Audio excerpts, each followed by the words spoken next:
This is my first YouTube video, so I kind of feel like an idiot sitting in a room talking to myself, but I am excited to have a place where I can share my work, share and talk about my work with video content.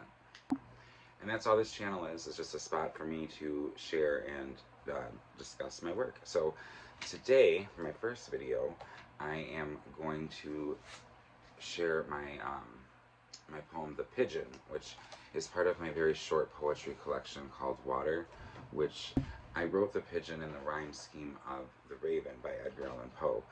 I did that because, I'm talking about a bird in the poem, but also because I think it's a good exercise to pick a form and pour an original thought into it. It makes, for me anyway, it made it so I had to really concentrate on every word and make every word count. After you pick the sound, after, because Poe is using the or sound, nevermore, evermore, Lenore.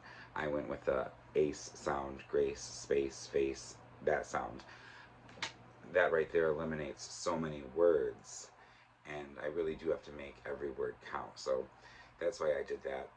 It was fun. It was actually very challenging because the the Raven is intricate. The Raven is a challenge.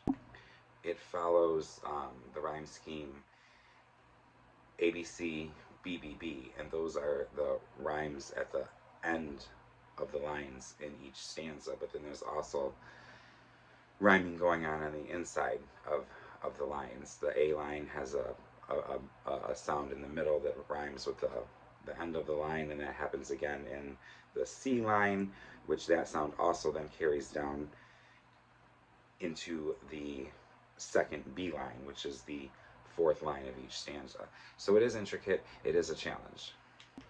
For context, The Pigeon is about this moment in my life when I realized that things would inevitably change. I was born in Michigan, grew up in Michigan, and I live in Michigan now, and I love it. But this is a situation of I needed to live away to realize how much I loved it, and this poem um, addresses that time in my life when I realized, oh, I'm not going to live over there. I'm actually going to come back to Michigan. One midday, I went walking, unaccompanied, no friends or talking, over the streets and sidewalks of the city's downtown space. While I walked, nearly skipping, suddenly there came a ripping, as of a force roughly stripping the city of its grace.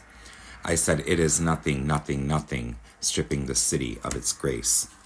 And I still knew I loved that place. Ah, distinctly I recall, it was at the start of fall, and beads of light danced on Lake Michigan's great face. Oh, how bad I wished to stay, but my heart had looked away. Gone was the golden day, the day of living well within that place. I got what I had come for, and time had come to leave that place, to cross the water to find grace. And the muted, muffled sound, thundering all around, told me my imagined future had all but been erased. Then I felt within my core a thought unfelt before, a yearning that I swore would never pull me from that place. The time had come to cross the water, for the city lost its grace. The time had come to leave that place. Until then, the city's noise was something I enjoyed, but in that moment it turned my outlets into utter waste.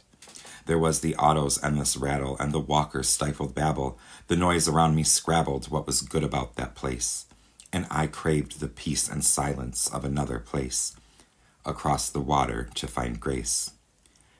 Then I saw the flirt and flutter of a flock of birds around the gutter, a group unmoved by human footsteps that would not be displaced. One great bird with feathered hues of violet, green, and blue, my soul it saw and knew, stepped to confront me to my face, saying, it is time for you to leave this place, for the city lost its grace. And the pigeons kept on pecking while the beggars kept on begging. I stood a step above, but only labor that is easily replaced. Those pigeons lost the need to fear us, and indeed to eat they need us. They should have seed, fruit, and nuts, but they're eating garbage in that place. The flock remained, but that one confronting pigeon vanished without a trace, across the water to find grace. About a month ago, I realized that The Pigeon is not finished. Um, it while it does address that moment in my life when I realized I'd be moving back to Michigan, um, it dawned on me that between that realization and my actual move back to Michigan, like 7.5, 8 years elapsed because I resisted it, and it wasn't an idea that I liked at first, and there were consequences for resisting it. Um, which I won't spoil here. I will save that for when I finish the poem because I'm gonna finish it, and I'll share that here. And it'll make the pigeon a little more Raven-esque because it'll show a little bit of suffering. It'll still have a happy ending, whereas the Raven does not. But I really think that I can take it someplace different and take it someplace more honest. So look forward to that.